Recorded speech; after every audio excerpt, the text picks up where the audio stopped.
तो आप लोगों को उम्मीद है कि कल की जो सीरीज़ थी साइंस की, जो हमने नई सीरीज़ स्टार्ट की है, वो पसंद आई होगी और आप लोगों ने उसको ध्यान से देखा होगा और पढ़ा समझा होगा कि कैसे करके हम इन पार्टों को करेंगे। तो आज हमारी जो दूसरी सीरीज़ का जो दूसरा पार्ट है आज का, वो है प्रकाश के अपवर्तन से हम शुरू कर रहे हैं। कल तक हमने परावर्तन की सभी घटनाओं के बारे में बात की थी। आज हम अपवर्तन की क्विक सीरीज एक स्टार्ट कर रहे हैं। तो चलिए स्टार्ट करते हैं। मैंने यहाँ पे लिखा हुआ है, जैसे मैंने कल भी बताया था। देखिए, सबसे पहले हम जब प्रकाश के अपवर्तन के बारे में बात करते हैं तो प्रकाश का अपवर्तन जो होता है वह है जब प्रकाश किरण एक माध्यम से दूसरे माध्यम में जाती है, अर्थात जब किसी चीज़ से टकराती है और वहाँ से वो वापस ना जा करके उसी माध्यम में नीचे की तरफ चली जाती है, तो अपने मार्ग से क्या हो जाती है, विचलित हो जाती है। तो इस प्रकार की जो घटना है वो प्रकाश का अपवर्तन कहलाता है।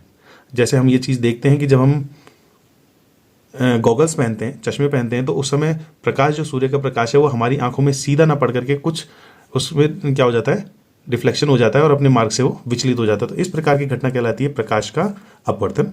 अब यहाँ पे जो हमारे पास बोर्ड में ज़्यादातर पूछा गया है वह है प्रकाश अपवर्तन के नियम। अपवर्तन के जो नियम है वो 2018 और 2022 में पूछे गए हैं। उसके लिए हमने ये डायग्राम बनाया है। ये विरल माध्यम है और ये सघन। विरल माध्यम में हम मैक्सिमम वायु लेते हैं और सघन माध्यम में हम ज़्यादातर कांच का प्रयोग करते हैं। अब जो यहाँ पे इनके जो नियम है वो दो नियम है। पहला नियम तो वही है कि जो आपतित किरण, अभिलंब और अपवर्तित किरण जो है वो तीनों एक ही तल पर स्थित होते हैं। ये अपवर्तन का नियम का पहला भाग है। और दूसरा नियम है, उसे स्नेल के नियम से भी जाना जाता है। स्नेल का नियम है कि आपतन कोण की ज्या मतलब साइन थीटा या साइन आई बोल सकते हैं इसको, और अपवर्तन कोण की ज्या साइन आर का अनुपात सदैव स्थिर रहता है। इसका मतलब हुआ कि sine I upon sine R is equal to क्या होता है, कांस्टेंट होता है। अब यहाँ पे जो हमारे पास है कि ये जो स्थिरांक है वो एक माध्यम का दूसरे माध्यम के सापेक्ष क्या है, अपवर्तनांक कहलाता है। ये बहुत ही ज़्यादा इंपॉर्टेंट है अपवर्तनांक, कि अपवर्तनांक इसे एन द्वारा प्रदर्शित किया जाता है। अब अपवर्तनांक की परिभाषाएं कभी कभार पेपरों में पूछी गई हैं कि अपवर्तनांक किसे कहते हैं। तो यहाँ पे हम अपवर्तनांक के बारे में बात करेंगे। देखिए, अपवर्तनांक की बात करें तो अपवर्तनांक क्या होता है कि पहले माध्यम में प्रकाश की चाल v1 ले रखा है और दूसरे माध्यम में प्रकाश की चाल का अनुपात अपवर्तनांक कहलाता है। इसे n/1 कह सकते हैं। यहाँ पे दे रहे हैं 2:1, मतलब दूसरे माध्यम के सापेक्ष यहाँ पे पहले की बात कर रहे हैं। तो उस स्थिति में हमारे पास क्या होता है, n/2 is equal to v1/v2, मतलब पहले माध्यम में प्रकाश की चाल बटे दूसरे माध्यम में प्रकाश की चाल। तो यहाँ पे क्या हो गया, n12 इसका क्या होगा, इसका ठीक उल्टा हो जाएगा, v2/v1। और इन दोनों को यदि हम आपस में गुणा कर दें तो यहाँ से हमारे पास ऊपर और नीचे कर जाएंगे और इसका मान क्या आ जाएगा, 1 आ जाएगा। तो इस प्रकार के कई बार हमारे पास सवाल आ जाते हैं। तो ये इसका दिया हुआ है। अब देखिए क्या होता है, 2013 में एक सवाल पूछा था कि अपवर्तनांक का मात्रक क्या होता है। तो अपवर्तनांक का कोई भी मात्रक नहीं होता, ये मात्रक विहीन है, क्योंकि इसमें चाल जो है उनका अनुपात लिया गया है। तो दोनों में चाल का अनुपात है तो दोनों के मात्रक हट जाएंगे, तो ये मात्रक विहीन राशि है। अब जो सवाल इससे पूछे गए अपवर्तनांक से संबंधित, उनके बारे में हमने लिखा हुआ है कि 2015 और 2020 में जो पूछा गया है कि जल का अपवर्तनांक 1.33 है, तो इस कथन का क्या अभिप्राय है। अब देखिए, अपवर्तनांक का मतलब हुआ कि वह वायु के सापेक्ष कितना सघन है। तो यहाँ पे इसका कथन का जो अर्थ है कि निर्वात में प्रकाश की जो चाल है वो जल में प्रकाश की चाल की क्या है, 1.33 गुनी है। कहने का मतलब कि प्रकाश की चाल जो निर्वात में होती है वो ज़्यादा तेजी से चलेगी अपेक्षाकृत जल से। तो इसको हम कह सकते हैं कि जल वायु की अपेक्षा सघन माध्यम है। सघन मतलब ठोस है। इसी प्रकार से इसके और सवाल भी पूछे गए, मैंने केवल उनका लिखा हुआ है, आपको ऐसे ही करना है। जैसे बर्फ का अपवर्तनांक 1.31 है, इस कथन का अर्थ तो यही होगा कि निर्वात में प्रकाश की चाल बर्फ में प्रकाश की चाल की 1.31 गुनी है, अर्थात बर्फ वायु की अपेक्षा सघन है। और इसी प्रकार से हीरे का अपवर्तनांक कितना है, और ये तो हीरा सबसे ज़्यादा कठोर पदार्थ माना जाता है, हीरा जो है। तो इसलिए ये ध्यान रहे कि 2.41 या 42 लिखा रहता है मैक्सिमम जगहों में। तो ये किसका है, हीरे का अपवर्तनांक, ये इंपॉर्टेंट है। और एक और चीज़ हमारे से जो पूछी गई है 2022 में इस बार पूछी गई थी कि निर्वात में प्रकाश की चाल कितनी होती है। तो निर्वात में प्रकाश की चाल क्लास 9 से भी पढ़ते रहे, 3 × 10⁸ मीटर प्रति सेकंड होती है। तो ये अपवर्तनांक के संबंध में पूछे गए सवाल है। यहाँ पे किसी का भी अपवर्तनांक जो दिया होगा वो इसी प्रकार से हमने उसको लिखना है, जितने गुना होगा वहाँ पे लिख देंगे और वो क्या होगा, वायु की अपेक्षा क्या होगा उतना सघन कहलाएगा। अब यहाँ पे हम आगे बढ़े तो आगे देखिए हमने लेंस के बारे में बात की है। लेंस हमारे पास क्या होते हैं, मुख्यतः दो प्रकार के होते हैं, एक होता है उत्तल लेंस और एक होता है अवतल। जो उभरा हुआ लेंस होता है, यहाँ पे हम देख सकते हैं, जो उभरा हुआ लेंस है वो उत्तल कहलाता है, और जिसमें अपवर्तन की घटना क्या हो, अंदर की तरफ धसे हुए हिस्से से हो, तो वो हमारे पास क्या कहलाता है, अवतल लेंस कहलाता है। अब देखिए उत्तल लेंस की कुछ विशेषताएं। इसकी फोकस दूरी धनात्मक होती है उत्तल लेंस की। प्रतिबिंब वास्तविक बनता है 5 स्थितियों में और प्रतिबिंब आभासी बनता है केवल 1 स्थिति में। ये यहाँ पे से अनंत से आने वाली प्रकाश किरण अपवर्तन के बाद जिस जगह पर मिलती है, ये फोकस बिंदु कहलाता है। इसे F2 लिया हुआ है क्योंकि इधर से भी है, तो ये F1, और इसका जो दुगना हिस्सा होगा वो 2F1 कहलाता है, जिसको हम यहाँ पे हम बोल सकते थे वक्रता केंद्र की बात करते हैं, तो ये यहाँ पे ही लिया गया। अब यहाँ पे हमारे पास अवतल लेंस की बात करें तो इसकी फोकस दूरी ऋणात्मक होती है। ऋणात्मक मतलब इसकी जो फोकस दूरी है वो किधर की तरफ बन रही है, बाईं तरफ बन रही है, तो इसलिए इसको हम क्या लेते हैं, ऋणात्मक लेते हैं। सदैव आभासी प्रतिबिंब बनाता है। आभासी मतलब काल्पनिक, कि हमें ये लग रहा है कि प्रकाश किरण तो ऊपर जा रही है, परंतु ये काल्पनिक रूप से ऐसे लग रहा है कि इस बिंदु से आती हुई प्रतीत हो रही है। और ये जो हमारे पास है, ये हमसे 2012 में पूछा गया है कि अवतल लेंस के द्वारा अनंत से आने वाली वस्तु का प्रतिबिंब कैसा बनता है। तो चित्र सहित बताएं तो ये उसका चित्र हो गया, जिस प्रकार से यहाँ पे उसका प्रतिबिंब बनेगा। देखिए नेक्स्ट इसके बाद है कि उत्तल लेंस से प्रतिबिंब की रचना। हमने लिखा था अभी पहले कि 5 प्रतिबिंब वहाँ पे बनते हैं। 5 प्रतिबिंब हमारे क्या बनते हैं, वास्तविक, और एक जो प्रतिबिंब है वो बनता है आभासी। तो इसमें हमने कुल 6 प्रतिबिंब बने हैं, आप देख सकते हैं। यदि वस्तु अनंत से आ रही है तो उसका प्रतिबिंब यहाँ पे फोकस पे बन रहा है। पहले भी समझाया था, ये 2010 में पूछा गया सवाल है। कैसा बन रहा है, वास्तविक बन रहा है, छोटा बन रहा है और उल्टा। वास्तविक प्रतिबिंब हमेशा उल्टा प्रतिबिंब बनेगा, ये मैं कल के जो हमारा इसका जो पहला वाला पार्ट था उसमें मैं बता चुका हूँ। अब दूसरा जो है, अनंत और दुगनी फोकस के मध्य यदि वस्तु रखी गई है तो इसके प्रकाश के केंद्र O से होते हुए ये जाएगी और यहाँ से एक समांतर फोकस से होते हुए, तो ये यहाँ पे बन रही है। इससे छोटा प्रतिबिंब बनेगा, उल्टा बनेगा तो वास्तविक होगा, और कहाँ पे बन रहा है, फोकस और दुगनी फोकस के मध्य ये बनेगा। तीसरा हमारे पास है, यदि दुगनी फोकस पर है इधर बाईं तरफ, तो इसका प्रतिबिंब भी दुगनी फोकस पर बनेगा। जितना बड़ा यहाँ पे है उतना ही बड़ा यहाँ पे बनेगा, बराबर बनेगा, और उल्टा बनेगा तो वास्तविक होगा।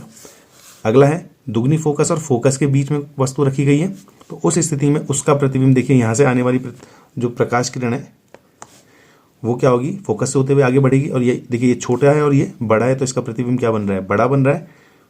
दुगनी फोकस और इधर अनंत के बीच में बन रहा है, और उल्टा बन रहा है और वास्तविक बन रहा है। और इसी प्रकार से जब फोकस पर वस्तु रखी गई है तो उस स्थिति में ये दोनों रेखाएं क्या हो रही हैं, समांतर हो रही हैं। तो कहाँ पे मिलेंगी, अनंत पर मिलेंगी, तो इसका प्रतिबिंब अनंत पर बनेगा, वास्तविक बनेगा, बहुत बड़ा बनेगा और उल्टा बनेगा। एंड लास्ट जो हमारी बहुत बार पेपरों में पूछा गया है कि कौन सी स्थिति है कि उत्तल लेंस आभासी प्रतिबिंब बनाता है, तो ये हमारे पास एकमात्र स्थिति है जब वो आभासी प्रतिबिंब बनाता है। 2010 और 2014 में ये सवाल पूछा गया है कि वस्तु F1 तथा O के मध्य कोई वस्तु है, प्रकाशीय बिंदु है यहाँ पे, केंद्र के मध्य वस्तु है, तो इसका प्रतिबिंब देखिए यहाँ से ऐसे जाएगा इधर, तो ये आगे की तरफ फैलता हुआ दिख रहा है, तो इसको पीछे बढ़ाया तो वो इस जगह पर क्या हो रहा है, मिल रहा है। तो इसका प्रतिबिंब देख रहे हैं हम कि क्या बन रहा है, वस्तु से बहुत बड़ा बन रहा है, सीधा बन रहा है, तो क्या बनेगा, आभासी होगा, और वस्तु से बहुत ही बड़ा बनेगा। देखिए यहाँ तक आपको समझ में आ गया होगा कि किस प्रकार से हम बात कर रहे हैं कि उत्तल लेंस द्वारा कैसे प्रतिबिंब बनाए जाते हैं, और ये बोर्ड पेपरों में पूछे गए हैं उनकी रचनाओं के साथ। अब जो नेक्स्ट इंपॉर्टेंट पार्ट है हमारे पास, लेंस सूत्र है। जैसे हमने दर्पण सूत्र किया था वैसे ही लेंस सूत्र होता है, 2014 में पूछा गया सवाल है। अब यहाँ पे जो हमारे पास है कि लेंस सूत्र का होता है 1/f बराबर 1/v माइनस 1/u। ध्यान रहे v और u इनकी लेंस से बाईं तरफ और दाईं तरफ की स्थिति पर निर्भर करता है। यदि बाईं तरफ होगा तो माइनस होता है और दाईं तरफ होगा तो प्लस। ऊपर की तरफ होगा तो प्लस होगी आकृति और नीचे की तरफ बनेगा तो माइनस होगा। तो यहाँ पे हमारे पास f का मान होता है फोकस दूरी, u का मतलब वस्तु दूरी, और यहाँ पे इसका मान क्या है, प्रतिबिंब दूरी हो गया। तो ये हमारे पास 2014 में हो सकता है, इस बार भी पूछा जा सकता है। तो इसको याद करके रखेंगे क्या होता है हमारे पास, लेंस सूत्र और दर्पण सूत्र। दर्पण सूत्र और लेंस सूत्र में केवल अंतर यहाँ पे माइनस और प्लस का आता है। अगला जो हमारे पास यहाँ पे है वो है लेंस की क्षमता। लेंस की क्षमता मतलब क्या शक्ति है लेंस की, ये बात की जा रही है।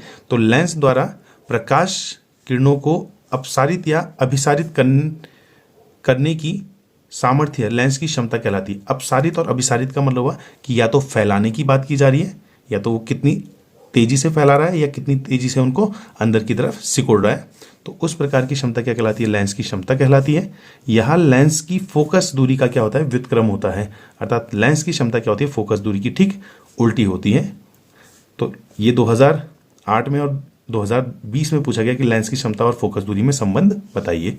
तो इन दोनों के बीच का संबंध होता है 1/f जब मीटर में है फोकस दूरी, और 100/f जब सेंटीमीटर में। और इसका जो मात्रक है वो क्या होता है? डायप्टर होता है। इसे d द्वारा प्रदर्शित करते हैं। अब ये कुछ सवाल हैं जो बोर्ड पेपरों में पूछे गए हैं। पहला सवाल देखिए, एक उत्तल लेंस की क्षमता 2 डायप्टर है, तो फोकस दूरी ज्ञात कीजिए। ये 2011, 2017 और 2019 में पूछा गया है। तो देखिए क्या है, P बराबर, अब उत्तल लेंस है तो प्लस होगा और अवतल लेंस होगा तो माइनस, वेल नोन है। तो यहाँ पे देखिए F, इस फॉर्मूले से F बराबर क्या हो जाएगा? 1/P मीटर में। अब इसको सिंप्लीफाई कर दें तो 1/2 मीटर में लिख देंगे, और 1/2 का मतलब होता है 0.5 मीटर। ये इसका उत्तर आ जाएगा। इसी प्रकार से दूसरा सवाल भी है कि 20 सेंटीमीटर फोकस दूरी वाले अवतल लेंस की क्षमता ज्ञात कीजिए। ये 2014 में पूछा गया है, और इसी के सापेक्ष यही 20 सेंटीमीटर दिया हुआ है उत्तल लेंस, और 2018 में पूछा गया। दोनों में केवल प्लस और माइनस का अंतर आएगा और कुछ नहीं है। मैं केवल अवतल लेंस के उससे कर रहा हूँ। तो फोकस दूरी F बराबर क्या है? 20 मीटर सेंटीमीटर है। अब P बराबर क्या होगा? 100/F सेंटीमीटर में। तो यहाँ पे हम लिख सकते हैं 100/20 माइनस का, इससे ये कटा, तो इसका मान क्या हो गया? 5D, मतलब 5 डायप्टर। ये इसका आंसर आ गया। इसी प्रकार से हम तीसरे की तरफ बढ़ें तो तीसरे में देखिए लिखा हुआ है कि 25 सेंटीमीटर फोकस दूरी वाले अवतल लेंस की क्षमता ज्ञात कीजिए। अब ये 2016 और 2018 में पूछा गया सवाल है। देख सकते हैं कि लेंस की क्षमता से कितने सारे सवाल पूछे गए, और एक छोटा सा फॉर्मूला है बस हमारे पास। तो F बराबर -25 हो गया, क्योंकि अवतल लेंस है, P निकालना है। तो सेंटीमीटर में तो 100 हमने इसको ले लिया। यहाँ पे क्या हो जाएगा? 100/-25। इससे ये कटा 4 बार, और ये क्या हो गया? -4 डायप्टर। ये इसका आंसर आ गया। तो लेंस की क्षमता से इतने सवाल हमारे पास आ रखे हैं, तो इनको हमने ऐसे ही करना है। और सवाल भी आप घर में करें, जिससे आपकी इसमें पकड़ अच्छी बन पाए। देखिए नेक्स्ट क्वेश्चन जो हमारे पास इसमें है, जो लेंस की क्षमता पर ही आधारित है, कि +2.5 डायोप्टर व -1.5 डायोप्टर क्षमता के 2 लेंस परस्पर संपर्क में रखे गए हैं, इनकी संयोजन की क्षमता ज्ञात कीजिए। जब 2 लेंसों को एक साथ रखा जाता है तो उनकी क्षमता क्या हो जाती है? प्लस हो जाती है। अब उनका चिन्ह प्लस है तो प्लस हो जाएगी, माइनस है तो माइनस हो जाएगी। तो ध्यान रखिए कि इसका तो प्लस है और इसका क्या है? माइनस। तो इन दोनों की लेंस की जो संयोजन की क्षमता होगी वो क्या होगी? P बराबर P1 + P2। अब P1 + P2 रखेंगे तो इसका मान तो है +2.5 डायोप्टर, और इसका मान है -1.5 डायोप्टर। अब दोनों डायोप्टर में ही है तो ये 2.5 और ये 1.5 है, तो यहाँ पे कितना बच गया? प्लस का 1 डायोप्टर। अर्थात इसकी जो क्षमता होगी वो 1 डायोप्टर होगी, और प्लस होने के कारण क्या होगा? ये उत्तल लेंस की तरह व्यवहार करेगा हमारा। तो ये हमारा इसका आंसर हो गया। अब इससे जो न्यूमेरिकल पूछे गए हैं पेपरों में, वो हमने 2 न्यूमेरिकल और करने की कोशिश की है, जो बड़े न्यूमेरिकल 3-3 नंबरों में आते हैं। तो देखिए इनको करके जाएं, बहुत ही सिंपल होते हैं, बहुत ही आसान होते हैं। देखिए पहला है, किसी अवतल लेंस की फोकस दूरी 15 सेंटीमीटर है, बिंब को लेंस से कितनी दूरी पर रखें कि इसके द्वारा बिंब का लेंस से 10 सेंटीमीटर दूरी पर प्रतिबिंब बने। लेंस द्वारा उत्पन्न आवर्धन भी ज्ञात कीजिए। अब यहाँ पे ध्यान रहे कि बिंब मतलब वह वस्तु, और प्रतिबिंब के बारे में कहा गया। तो इसका क्या? F बराबर -15 सेंटीमीटर, क्योंकि अवतल लेंस है। U हमें निकालना है, कहाँ पे वस्तु रखनी है, तो V क्या है? रखा है -10 सेंटीमीटर। लेंस सूत्र होता है 1/F बराबर 1/V - 1/U। तो देखिए इसको सॉल्व कर लेते हैं कि हमने इसको इधर की तरफ लाया तो इसका साइन क्या हो गया? प्लस, और इसको इधर ले जाएंगे तो इसका साइन क्या हो जाएगा? माइनस। तो 1/V - 1/F वैल्यू रख देंगे। तो 1/V ये है तो -10, और -1/F मतलब -15। इसको सिंप्लीफाई कर दें तो इसका जो एलसीएम आ रहा है वो कितना आ रहा है? 30 आ रहा है। कितनी बार गया? 3 बार, तो -3 हो गया, और प्लस माइनस माइनस प्लस 15 2 = 30। तो यहाँ पे क्या हो गया? +2। यहाँ पे हो गया -1/30। तो फाइनली जो आ गया U बराबर हमारे पास आ गया -30 सेंटीमीटर। ये पहली चीज़ निकल गई। अब हमारे पास कहा गया कि इसका आवर्धन भी ज्ञात कीजिए। तो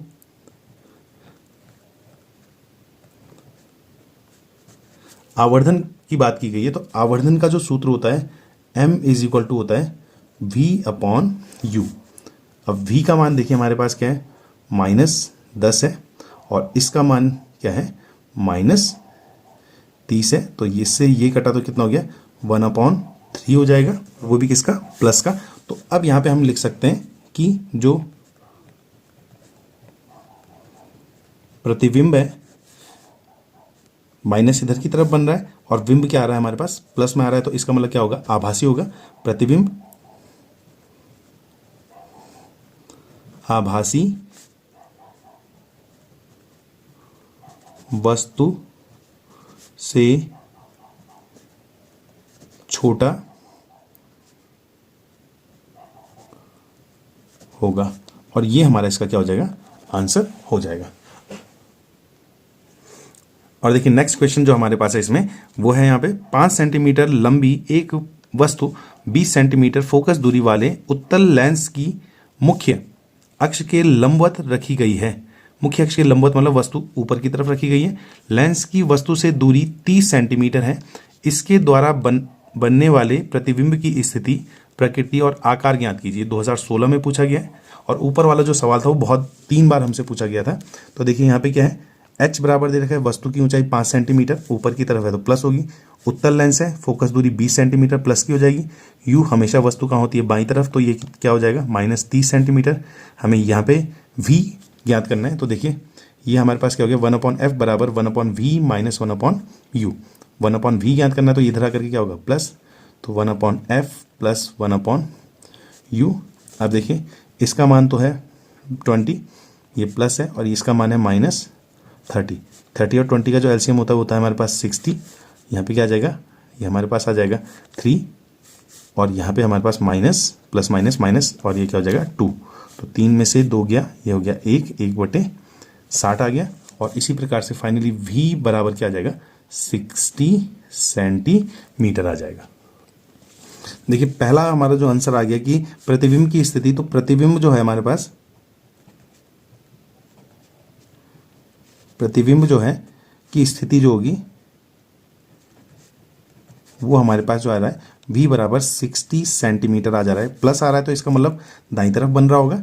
अब दूसरी बात हम यहाँ पे बात करें, हमें इसका क्या निकालना है, प्रकृति और आकार के बारे में बात करनी है, तो हम आवर्धन निकालेंगे। आवर्धन अभी हमने किया था कि m बराबर क्या होता है, v/u। अब v इसका मान क्या है 60, और u का मान हमने ले रखा है -30, ये हो गया, इससे ये कट जाएगा 2 टाइम्स, और -2 इसका यहाँ पे आ गया। अब ध्यान दीजिए कि आवर्धन क्या है, ऋणात्मक है, तो ऋणात्मक होता है वास्तविक प्रतिबिंब। तो हमारे पास जो प्रतिबिंब की प्रकृति हो जाएगी तो वो भी हमारे पास आ गया, प्रतिबिंब क्या होगा, वास्तविक और वस्तु से 2 गुना होगा, 2 गुना बड़ा होगा इसका मतलब। तो ये हमारे पास यहाँ पे आ गया। यदि हमें प्रतिबिंब की वो भी बतानी है तो दुगना होने का मतलब, ये तो h है, तो h डैश बराबर हो जाएगा वो आपके पास -2h हो जाएगा, क्योंकि दुगना है। तो यहाँ पे क्या हो जाएगा, -2 × 5, तो फाइनली कितना हो गया, -10 सेंटीमीटर। प्रतिबिंब की आकार भी पता चल जाएगा कि प्रतिबिंब का आकार क्या है। तो स्टूडेंट ये जो हमारे पहले पार्ट था फिजिक्स के पोर्शन के अंदर वो समाप्त होता है। क्विक रिवीजन चल रहा है, इसमें हम प्रत्येक टॉपिक को बहुत ही ज़्यादा डीपली नहीं पढ़ा रहे हैं, तो इसलिए आप लोगों को ये देखना होगा कि पेपरों की दृष्टि से ये सीरीज़ बनाई गई है। तो आप लोग इसको अच्छे से करें, जो न्यूमेरिकल कराए जा रहे हैं उनको भी करें, जिससे पेपरों में बहुत अच्छे नंबर आपके आ पाएँ। इस बार 16 मार्क्स के 1 क्वेश्चन आएंगे, तो उनके दृष्टिकोण से ये छोटी छोटी जो जानकारी है वो आपके लिए बहुत ही ज़्यादा उपयोगी है। तो इनको करते रहें। यदि आपको ये सीरीज़ अच्छी लग रही है तो अपने दोस्तों तक भी भेजें, लाइक करें, शेयर करें और सब्सक्राइब ज़रूर करें चैनल को, जिससे आने वाले समय में ऐसे ही वीडियो आपके लिए ला पाऊँ। बने रहें मेरे साथ।